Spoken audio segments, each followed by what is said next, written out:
Happy hump day. Just got back from a run and just looking at the numbers just from this month alone. I know we're only kind of, 7 days in, but I really look at the numbers every day in order to make sure we're seeing some growth or some momentum, or are we seeing any issues? And right now, revenue in June is down. Now, I anticipated this, and every June I always freak out and go to my wife going, man, am I losing it? Am I not growing? Am I losing the audience? And then it always bounces back, and she always has to remind me about it. I just wanted to kind of be real with you guys and let you know you're not always going to grow. So for example, as a lot of you know that have been watching my vlogs since I started doing it, I've been hiring a trainer and working out. He's really been pushing me. And when I started, I was at 231 in weight.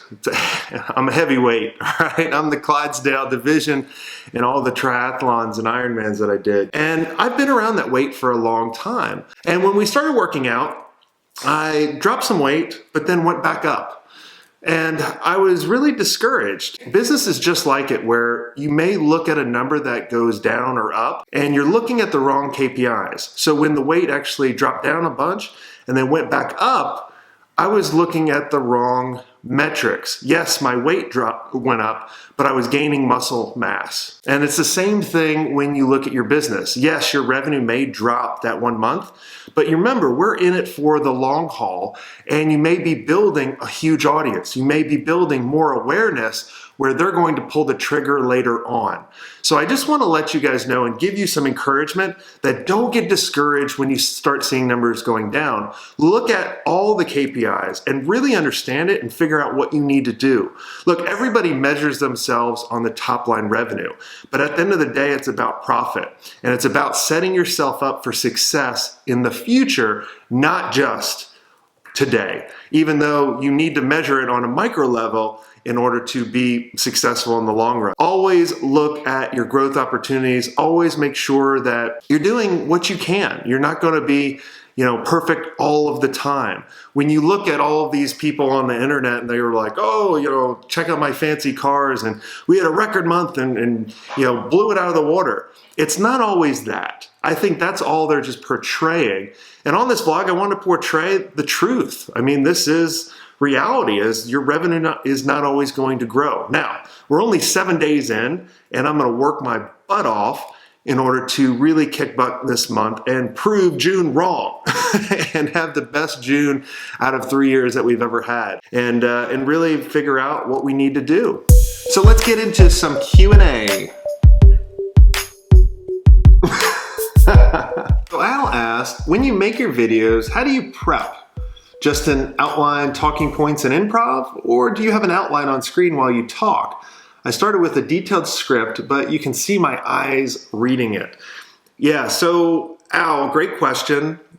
When I first started out, I tried to script out everything, and it just didn't feel real. I didn't feel that the audience could connect with me. And I was just trying to think of the line versus just pretending someone was on the other side of the camera, which they are. So when I get up to a camera and I decide to do a video, I literally turn it on. I have an idea of the general thing I want you to get out of it. Like, why would you want to be watching? And you have to put yourself in their shoes and saying, well, they're super busy. So how is this going to make them more money? How is this going to give them back some time? And just so they can get to where they're going a lot quicker. It's really improv. And then it really comes down to editing, to take out the parts that really don't matter. And when I'm shooting, I'm just chatting, right? I'm having a conversation with the camera. I guess it makes it a little bit better than a little bit crazy. And when I do it, sometimes I'll have the, Frank the Tank moments. Innovation policy with emphasis on human resource development. Thank you.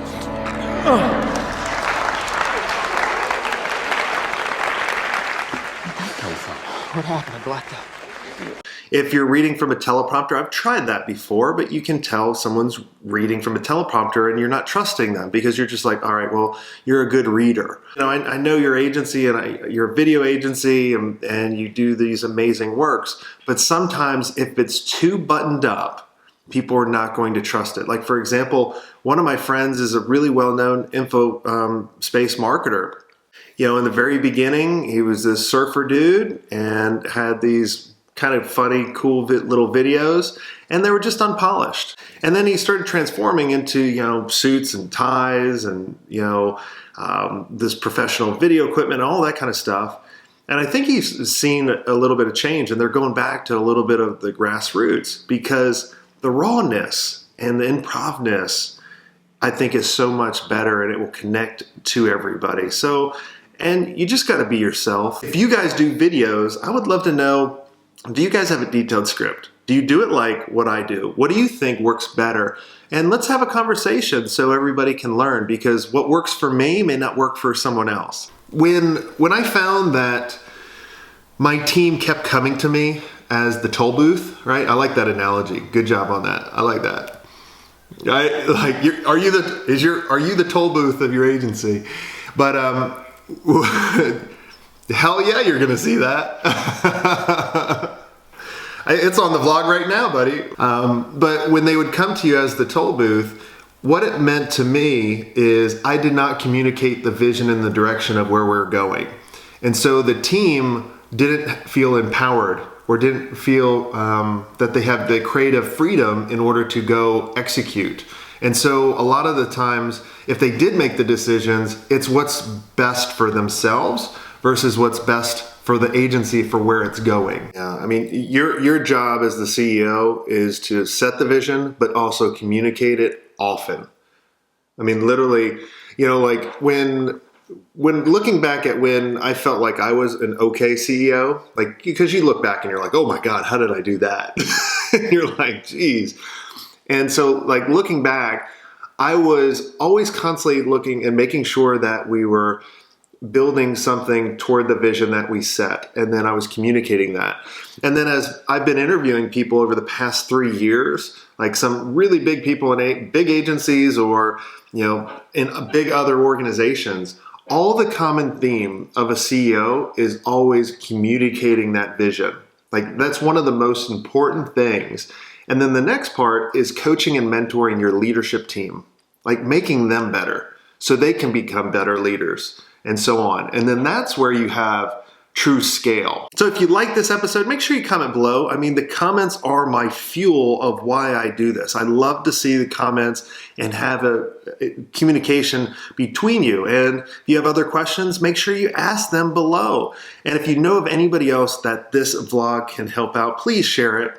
It will help them out. It will help me reach more people. And until next time, have a swank day.